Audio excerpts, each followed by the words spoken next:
Olá, bem-vindo ao canal da Clínica Factum. Hoje nós vamos falar de um tema bastante pertinente, a colonoscopia. É um exame que gera bastante dúvidas, né, e ansiedade em alguns pacientes. E nós chamamos hoje um super especialista, né, no assunto, é o professor Júlio Fábio Rossini, tá? Ele é coordenador do setor de endoscopia do Hospital Alemão Oswaldo Cruz. Ele é médico assistente da endoscopia gastroenterológica do Hospital das Clínicas. Ele é colonoscopista do Sírio-Libanês e ele, na sua formação inicial, ele era cirurgião, mas ele começou a se dar tão bem na colonoscopia, com tão bons resultados, que hoje ele só faz endoscopia, né? E graças a Deus ele faz uma série de exames de pacientes meus e o pessoal adora, porque vocês vão conhecer que ele é uma simpatia. Bem-vindo, viu, Júlio? Obrigado por você estar vindo aqui com a gente. A gente vai falar alguns temas uns itens bem importantes. Eu queria que você falasse para mim alguma coisa sobre você. O que você quer falar que você acha que é interessante? Uma coisa interessante que assim, você comentou que eu faço agora só a colonoscopia. Muito legal quando a gente se sente bem fazendo uma coisa e sente que faz essa coisa bem. Então assim, eu operava, muitos amigos meus até questionaram quando eu decidi parar de operar e fazer a colonoscopia. Mas assim, eu direcionei para poder fazer uma coisa bem feita. Mas eu comentei isso porque o endoscopista que tem essa experiência cirúrgica, ele tem uma habilidade a mais, ele tem uma visão muito melhor, que isso é bacana para quem faz procedimentos, né, colonoscópicos, né? Inclusive, assim, a gente trabalha com residentes, né? Em todos os hospitais a gente tem os residentes, a gente vê a habilidade manual é diferente de quem faz a cirurgia e quem faz a endoscopia, o que não quer dizer que um seja ruim e o outro seja bom, mas são nuances que levam para você saber mais de uma coisa ou mais de outra. A colonoscopia, quando você faz com a experiência cirúrgica, eu considero uma grande vantagem na hora de discutir um caso cirúrgico com o cirurgião, na hora de saber tanto a indicação do cirurgião quando ele pede a colonoscopia e o retorno de falar assim, não, isso daqui é melhor fazer por cirurgia, melhor fazer por colonoscopia, ajuda bastante. Ajuda bastante, principalmente em casos que podem ser tratados endoscopicamente e não precisa operar, né? E Júlio, me fala uma coisa, o que é colonoscopia então, para as pessoas que são leigas, para elas entenderem? É o estudo da parte interna, né? Todo mundo conhece o aparelho de endoscopia, né, do estômago, o aparelho de colonoscopia é muito parecido, ele é um pouco mais longo, um pouco mais calibroso.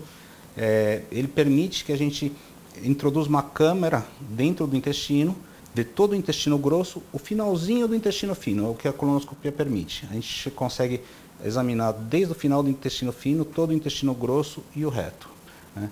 Então, a mucosa dele, a parte interna. Não adianta, a gente não vai ver a parte externa, a gente não vai ver. Muitos dos pacientes às vezes falam, você vê próstata? Não, a próstata está colada ao reto, mas a gente não vê a próstata. A parte externa a gente não consegue ver, é uma visão direta da mucosa do intestino. E aí uma dúvida que alguns médicos têm, até clínicos, né, ou quem está no início de formação, até o paciente. Então, por exemplo, você vai ver do reto para cima, só que do reto para baixo e a parte anal você não vê. Se você faria alguma recomendação para complementar esse exame ou melhorar o resultado da tua investigação ou não? Os próprios médicos têm dúvida. Muitas vezes a gente pega uma indicação de uma colonoscopia para você ver o colonoscópio como que ele funciona. Você introduz pelo ânus o aparelho. Quando você introduz, você insufla. Antigamente a gente insuflava ar, mudou para o CO2, que deixa o paciente menos distendido, tem uma absorção maior, né? A qualidade do exame fica melhor, principalmente o pós-exame, sem desconforto. Só que a gente precisa dessa distensão para ver. O ânus, ele tem um cinturão de músculo. Então não adianta, eu posso insuflar à vontade que eu não vou conseguir ver. Para você conseguir ver o ânus, você precisa de um aparelho especial que chama anoscópio, que é um aparelho rígido. Hoje em dia ele é descartável, é transparente, que você coloca dentro do ânus e você consegue ver as paredes, tanto pela transparência do aparelho, como quando você tira, o músculo vai fechando e você consegue examinar essa parte do canal anal. São 2 centímetros, 3 centímetros que a colonoscopia não vê. Só para ter uma ideia de comparação, porque a gente fala assim, poxa, mas está lá, você não vai examinar o ânus do paciente, não quer dizer que a gente não vá falar alguma lesão grande que tenha, que seja fácil de ver. A gente coloca como observação, mas detalhes a gente não consegue ver. Do mesmo jeito que uma endoscopia, quando entra e vê o estômago, não examina a boca. A gente passa pela boca, mas ninguém questiona, poxa, você não viu se o dente está podre, se tem um tumor na língua. A gente precisa passar pelo ânus, mas a gente não consegue fazer um exame ideal do ânus. O exame ideal do ânus seria o exame coloproctológico né, o proctológico completo, que inclusive precisa do paciente estar acordado, porque você precisa da parte dinâmica também do exame proctológico. Você precisa saber o tônus da musculatura, se essa, por exemplo, se tem uma hemorroide, se essa hemorroide ela sai, se ela volta, e não um paciente dormindo sedado. Então a gente consegue ver algumas lesões, mas a gente não consegue fazer um exame ótimo do canal anal do ânus. Júlio, existe aqui alguma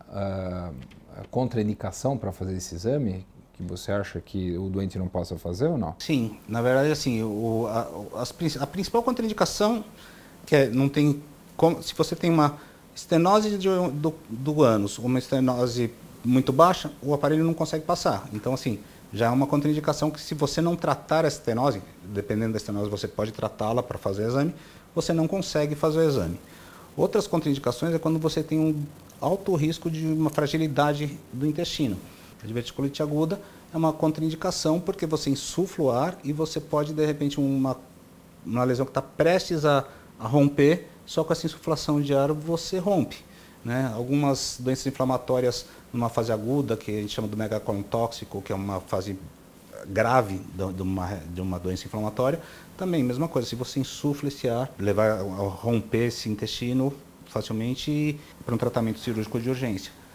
E existem as contraindicações de preparo, que não são exatamente contraindicações do exame, mas assim, para fazer a colonoscopia você precisa de um preparo ótimo. E muitas vezes você tem uma obstrução intestinal, impede que você faça o preparo do paciente com distensão e até distúrbios hidroeletrolíticos, desidratações, vômitos, e você não consegue fazer o preparo para fazer o exame. Então, ou você faz outro tipo de preparo, como preparo de lavagem, ou associa 2, 3 preparos para conseguir fazer, mas não dá para fazer o exame sem um preparo ideal. Fica um exame muito pouco efetivo. Quando tiver esse quadro de obstrução, então você sugere que seja feita uma dieta muito antes disso, específica com baixa fibra, fazer, às vezes até internado, né, para o paciente poder evitar de ter complicações. Se você tem uma obstrução mesmo, um fechamento, na verdade você tem... O tratamento dessa obstrução pode ser feito, algumas obstruções por colonoscopia, com dilatações, com prótese, mas muitos não dá para fazer e tem que ser tratamento cirúrgico até. Só que às vezes a gente não tem o diagnóstico, então muitas vezes para tentar ajudar a fazer o diagnóstico dessas obstruções, a gente precisa fazer um outro tipo de preparo, em vez de ser um preparo tomando laxativo, um preparo via retal com lavagem. Para limpeza. Onde você chega só até o ponto da obstrução para poder fazer um diagnóstico. Então é importante o cirurgião avisar o colonoscopista e às vezes até internar o paciente para poder evitar complicações. Tem alguma faixa etária que você proíbe de fazer exame ou não? Por exemplo, a gente começa aqui, a gente estava conversando que está aumentando muito a incidência de tumores, a gente fazia com 50, a gente está fazendo profilaticamente com 45, até para pegar uma doença oncológica no começo, mas tem alguma faixa etária, por exemplo, para idoso que você não faz mais? Então, na verdade, depende muito da condição clínica do paciente, né? A gente não tem...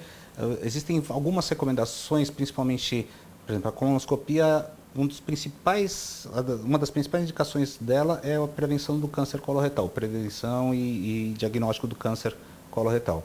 Então, assim, se você pensar nisso, você começa, já tem vários estudos que primeiro limitavam para a prevenção do câncer coloretal a idade do paciente em torno de uns 80 anos, porque eles falam assim, se até 80 anos não teve nada, muito dificilmente esse paciente vai ter um pólipo que vai virar um câncer e vai morrer disso daí, e às vezes o preparo, como esse preparo às vezes causa um pouco de desidratação, para uma pessoa dessa idade é ruim. Só que a gente está vivendo uma época que as pessoas estão vivendo cada vez mais. Então está se estendendo essa idade limite, né? Então, assim, é óbvio, você não vai pegar um paciente que não tem condição clínica nenhuma e fazer uma colonoscopia para ver de check-up, para ver se ele pode ter um tumor ou um polipinho que vá virar alguma coisa daqui anos. Então, você tem que individualizar isso daí com... Agora, começou a sangrar, mudou o hábito intestinal, está emagrecendo, tem que fazer, aí independente da idade. Então, profilaticamente, não. Profilaticamente, não. Quando tem diagnóstico, quando tem algum sintoma, principalmente sangramento, né, que o pessoal pode... Sinal de alerta. Sinal de alerta, ou até ter uma anemia importantíssima com sangramento, e às vezes a gente tem algumas patologias que a gente pode tratar por colonoscopia para parar esse sangramento, aí é a indicação com sintoma. Aí não tem idade. Na verdade, a gente tem Hoje dá para fazer seguro, né? Existe alguma medicação que deve ser suspensa quando eu vou fazer colonoscopia? Não. De preferência, né, quando a gente não está em nenhum caso de urgência, né, a gente pede para suspender os anticoagulantes, né, principalmente. Uma coisa que ninguém fala, mas que seria interessante suspender, por exemplo, muita gente usa fibra para ajudar o hábito intestinal. E a fibra, ela dificulta muito o preparo do cólon. Então, às vezes, a pessoa come e ela tem ideia, se eu comer mais fibra, vai funcionar melhor, o preparo vai ser melhor. Mas não, essas fibras, basicamente, elas funcionam por elas não serem digeridas. Então, elas formam muito resíduo e a pessoa consegue evacuar e ir ao banheiro mais facilmente. Mas para o preparo de cólon, eu preciso ter um cólon limpo, sem fibras. Então, a gente pede para ter uma dieta, pelo menos, num hábito intestinal normal, um dia antes, sem fibras. E se tem uma pessoa que tem uma obstipação muito importante, a gente pede uma dieta de vários dias, 2, 3 dias, dependendo do grau de obstipação. E a gente costuma fazer alguns laxativos no dia antes, para que ajude a limpar. E no dia mesmo a gente faz os outros laxativos mais intensos para limpar direito. Mannitol, PEG, assim por diante, né? Você acha que esses procedimentos devem ser feitos em clínica ou hospitais? O que você... É uma pergunta capciosa, né? É uma pergunta capciosa, porque o que acontece?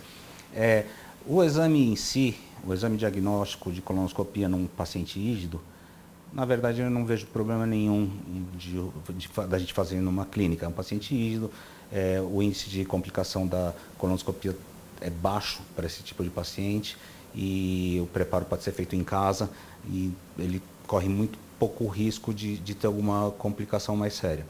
Agora, se você pensar nos pacientes mais idosos, que eles correm algum risco de desidratação, de distúrbio hidroeletrolítico durante o preparo, os pacientes que precisam ter alguma condição clínica que precisem de um cuidado maior na sedação, que eles podem complicar, eles precisam às vezes até uma assistência anestésica maior, alguns exames pré-operatórios, por exemplo, um cardiopata, ele precisa ter uma avaliação de um cardiologista antes, ele precisa, um pneumopata, às vezes ele não consegue ser sedado porque ele tem uma pneumopatia e ele precisa oxigenar.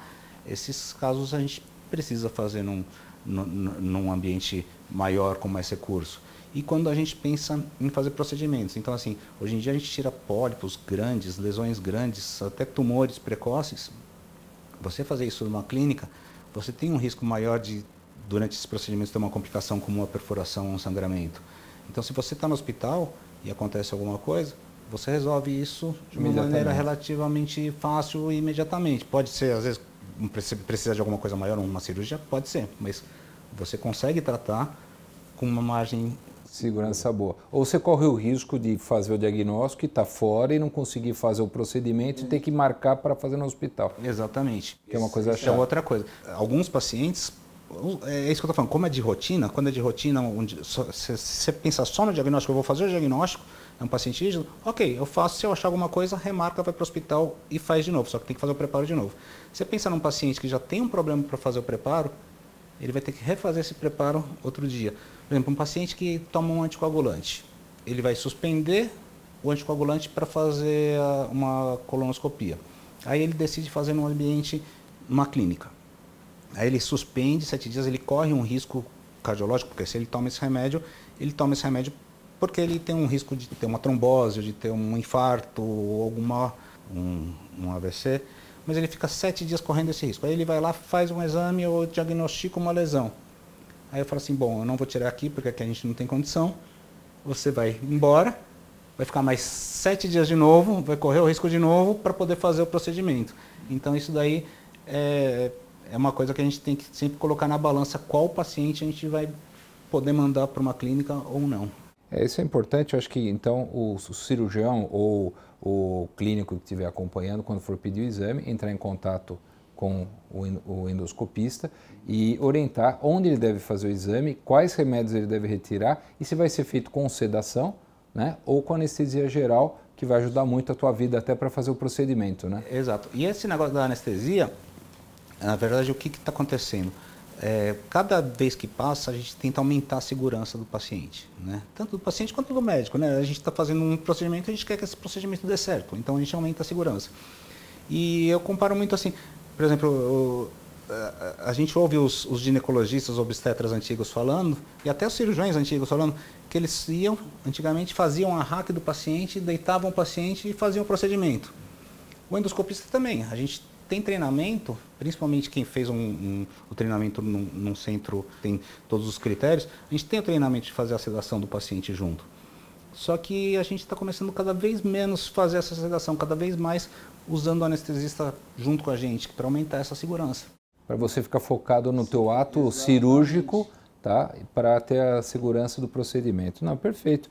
E, Júlio, assim, como é que é garantida a higiene agora nessa época do Covid-19? O que você conta para mim? Mudou alguma coisa ou não? Na verdade, eu vou voltar um pouquinho só historicamente a higiene na endoscopia, né? Eu me formei em 94. Quando eu me formei, eu lembro que era um lançamento, há poucos anos existia um endoscópio, um colonoscópio submergível, que você podia inteirinho submergir e molhar. E aquilo lá foi um boom, porque o que acontecia antes? Você usava o aparelho, você não podia, onde você colocava a mão, você não podia molhar. Então, como você limpava aquilo? Você não limpava. O tubo, que tem tubinhos pequenos que entram, secreções, tudo, eram lavados, só você aspirava um sabãozinho, um alquinho, passava em cima um álcool e usava no outro paciente. E muitos endoscopistas nem usavam luva para fazer. Eles faziam porque falavam assim, é que nem pegar um copo, se está na boca, você põe na mão, é só lavar a mão e acabou. Só que aí começou, a gente foi aprendendo com as coisas e aprendendo com os desastres, né? Então, assim, primeiro as hepatites. Você vê, começou a ter hepatite passando de um paciente para outro, do paciente para o médico. Depois o HIV. E aí foi indo. E cada vez a gente falou, não, a gente precisa ter higienização, e aí isso foi crescendo. Esse conceito de higienização e de proteção foi crescendo. Então, hoje em dia, os aparelhos eles são todos submergíveis, eles inclusive, os mais novos não precisam nem de tampinha, porque tem uns que você precisa de uma tampinha para fechar, para poder molhar o resto. Agora os mais novos você pode tirar, coisa de jogar na água, jogar em soluções específicas, que você usou o aparelho vai, primeiro ele entra numa sala de desinfecção, ele tem o caminho certo, ele entra na área suja, tem um profissional treinado para fazer a escovação de todos os canais, aspiração, de onde a gente enfia pinça de biópsia, tudo. Depois dessa escovação mecânica, ele vai numa máquina específica com fluxo de líquido, com bombas, que circulam soluções desinfetantes nos aparelhos. Depois essa máquina automaticamente enxágua, e aí o outro profissional na área limpa pega esse aparelho, em área separada ele vai fazendo fluxo, seca esse aparelho, passa álcool nos canais, todos os aparelhos, pendura esse aparelho e ele vai num armário pendurado limpinho. Então, assim, o processo de desinfecção hoje em dia, pelo menos nos hospitais sérios e nas clínicas sérias, né, que é muito rigoroso. E ele, em questão ao aparelho, para o Covid, não muda em nada. Você já tinha esse procedimento de limpeza, é um procedimento seguro, então? É um procedimento super seguro. O que mudou nessa parte de Covid, nesse momento, é o profissional, que a gente está tomando muito mais cuidado. Então, assim, antigamente a gente se preocupava só em colocar um óculos de proteção para evitar respingos, para a gente não se contaminar. Agora, a gente põe óculos ou face shield, põe máscaras específicas, o avental é obrigatoriamente impermeável, a gente troca tudo, tira a máscara e tira o óculos, desinfecta tudo entre um paciente e outro. A gente aumentou o tempo na sala, então a gente fazia um agendamento a cada meia hora antes, agora não é difícil algum lugar que faça com menos de uma hora. Por quê? Porque o paciente sai, existe uma desinfecção da sala toda para poder entrar outro e para não ter contaminação entre pacientes. Quer dizer, o Covid acabou ajudando até a ficar uma coisa mais limpa. Mais limpa ainda. Mais limpa. Júlio, o que mudou nesses últimos anos? Você já falou da limpeza, que é uma coisa importante, que é o medo dos pacientes, né? De se contar como está mexendo ali no ânus, mas está tudo limpinho, não tem fezes, mas lá que já está esterilizada, né? Agora, me diga uma coisa, o que mudou nesses últimos anos assim, na endoscopia? Porque hoje você pode fazer, ó, eu até falei algumas coisas, esclerose, dilatação, biópsia, mucosectomia, tatuagem para marcar o tumor, para o cirurgião entrar lá por laparoscopia e operar, por robótica, correção de volvo, né? Vocês estão fazendo de tudo, né? E o que mudou nesses últimos anos? Mudou muito tecnologia. Basicamente é tecnologia. Então, assim, no começo era um pouco mais lento, mas agora de poucos anos para cá, a gente começou a tomar uma grande melhora na qualidade de imagem, né? Então, por exemplo, a gente fazia a colonoscopia, achava pólipos, tirava pólipos, e aí começou a surgir a tomografia como a tomografia, a colonoscopia virtual por tomografia, que vai tirar o espaço da colonoscopia, porque dá para diagnosticar pólipo agora por tomografia. Então eu falo, pô, não vou mais fazer aquele exame incômodo, fazer uma tomografia, vou achar o pólipo e ok, aí depois só faz a colonoscopia se tiver que tirar. Hoje em dia, a gente acha lesões com a imagem, são imagens de alta definição, imagens fantásticas, às vezes a gente consegue ver, é incrível, eu peguei um aparelho uma vez, eu coloquei, a gente aumenta a imagem, e a gente pode pôr filtros de luz que realçam a vascularização. Então, assim, no ilho terminal que tem as velocidades, a gente conseguia ver o fluxo sanguíneo dentro da velocidade, dentro do capilar, a gente conseguia ver isso daí. Então a gente consegue... A acurácia é muito melhor do que a tomografia. Muito melhor. E a gente tem as lesões planas também, porque a tomografia ela vê relevo. E agora a gente faz diagnóstico de lesões planas, que são lesões pré-cancerosas e que não muda o relevo do cólon, né? E é interessante que você consegue ver a lesão e você consegue predizer se essa lesão tem um risco de ser maligna ou não ser maligna. Sendo maligna, o quanto ela tem é infiltrativa ou não, e se pode ou não ser ressecada por colonoscopia. Então, assim, a gente Aí você resseca, só fazer um adendo, desculpa, aí você vai ressecar, vai mandar para o anátomo patológico. Está com uma margem de segurança livre, o procedimento vai estar concluído. Se não tiver, você pode fazer uma complementação mais para frente, né? Ou até mesmo um procedimento cirúrgico para evitar, que é um câncer precoce que a gente está falando. Isso, na verdade, assim, mesmo a gente predizendo, assim, o que a gente faz? A gente prediz, a gente fala assim, esse daqui, ele é candidato a fazer a ressecção endoscópica. Então, eu boto ele como candidato, eu faço a ressecção endoscópica, a grande maioria das vezes a gente consegue fazer essa ressecção endoscópica, só que aí essa lesão precisa ir para a anatomia patológica, exatamente para ver se você fez, se ela tem vários critérios de cura dessa lesão, que podem ser curados por endoscopia, ou não. Às vezes a gente conseguiu tirar com uma margem, mas as características histológicas dessa lesão, ainda a gente não consegue ver tudo por colonoscopia e o patologista pode mostrar que essas características são características de prognóstico pior e aí a gente precisa de uma complementação da cirurgia. E outra coisa também, Júlio, algumas vezes a gente faz cirurgias associadas, né? Então, estou fazendo uma laparoscopia e tal. Às vezes o colonoscopista ele entra para ajudar a localizar um tumor. Isso também é possível durante um procedimento cirúrgico?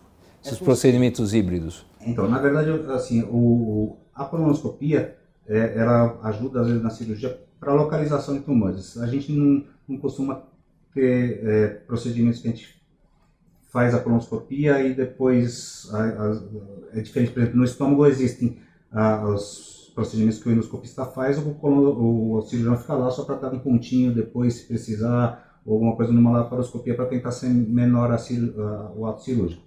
A colonoscopia é o contrário, a gente mais ajuda o cirurgião na localização de lesões.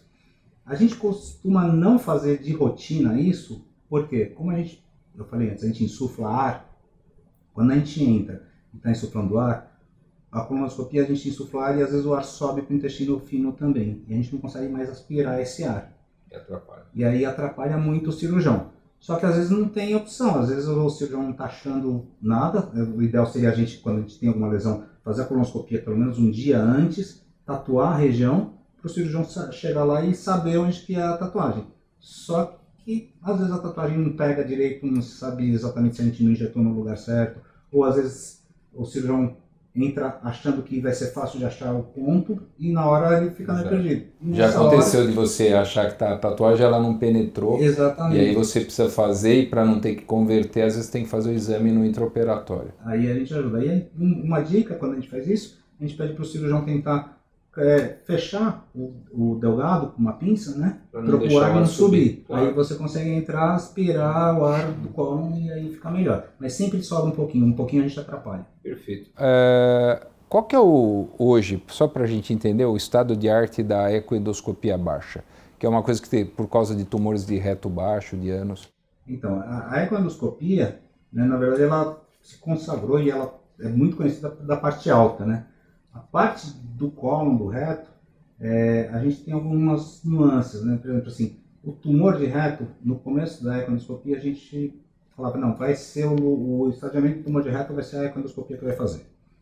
Né? E aí, começou a ressonância também a melhorar. A gente sempre tem essa endoscopia e a parte radiológica, sempre tem esses, um compete com o outro muito, né? Então a ressonância, a tomografia e a ressonância trouxeram várias informações do tumor de reto que acabaram apagando um pouquinho a ecoendoscopia. Só que, ótimo, é isso aí, a ressonância é boa para ver, ela consegue ver junto lesões outras do fígado, tudo, só que, por exemplo, a gente tem várias classificações da infiltração do tumor. Né? É o T1, que é o mais superficial, T2, T3 e T4. No T1 e no T4, a conduta é bem... o T4 é o pior, a gente tem que fazer quimioterapia, radioterapia, tudo. No T1, talvez a conduta só cirúrgica é ok, e às vezes até endoscópica. Às vezes a gente consegue o T1 curar por endoscopia. E o T2 e o T3, que são os que ficam ali no meio do muro, a ressonância e a tomografia, ela às vezes hiperestadia ou hipoestadia mais do que a ecoendoscopia. Então, para esses casos, que é exatamente o caso que a gente fica em cima do muro, ela é muito importante. Ótimo. Ela é muito importante. Outra coisa que ela é bastante importante na ecoendoscopia, na endometriose intestinal. Endometriose intestinal também a gente tem a ressonância, a gente tem o ultrassom transvaginal, só que às vezes quando tem o comprometimento intestinal, o grau de comprometimento intestinal é muito melhor visto na ecoendoscopia do que nesses outros exames. Aí já serve para o cirurgião se programar para ver se ele vai precisar o auxílio de um coloproctologista ou só vai ser um procedimento ginecológico. Não, perfeito. E para terminar, Júlio, que eu acho que você explicou bastante coisa que hoje dá para fazer muito procedimento, muitas vezes a gente acaba liberando o paciente. E qual que é o sintoma de alarde, por exemplo, que você fez uma colonoscopia, a gente sempre deixa o telefone do hospital, se tiver algum problema para entrar em contato. O que você orienta aos seus pacientes? Então, a colonoscopia, quais são as complicações principais da colonoscopia? Né? Todo procedimento médico existe complicação. A colonoscopia, ela tem as principais complicações, a perfuração, que eu acho que é mais grave, e o sangramento. Tá? Principalmente quando a gente faz algum procedimento, a gente corta um pólipo, às vezes não sangra na hora, e fica lá, a gente cauteriza, essa cauterização pode cair ou quando passa fezes ou por algum motivo, e esse paciente começa a sangrar e às vezes sangra bastante, não é, pode ser um sangramento pequeno, mas sangra bastante. Então assim, graças a Deus, conforme foram melhorando os aparelhos, foram melhorando as técnicas, o nosso índice de complicações diminuiu muito, né? Tanto que a gente põe sempre na balança. Por que a gente faz a prevenção do câncer coloretal agora e antigamente não fazia? Porque agora é mais arriscado você não fazer do que não fazer a colonoscopia e ter o câncer. Antigamente, como tinha muita complicação com a colonoscopia, era melhor esperar ter o problema e fazer a colonoscopia só quando precisava. Então assim, mas sempre existe. Você pode ter a perfuração e o sangramento são os piores. Então sempre que o paciente vai embora, ele tem que notar dor abdominal, tá? E sangramento. E febre.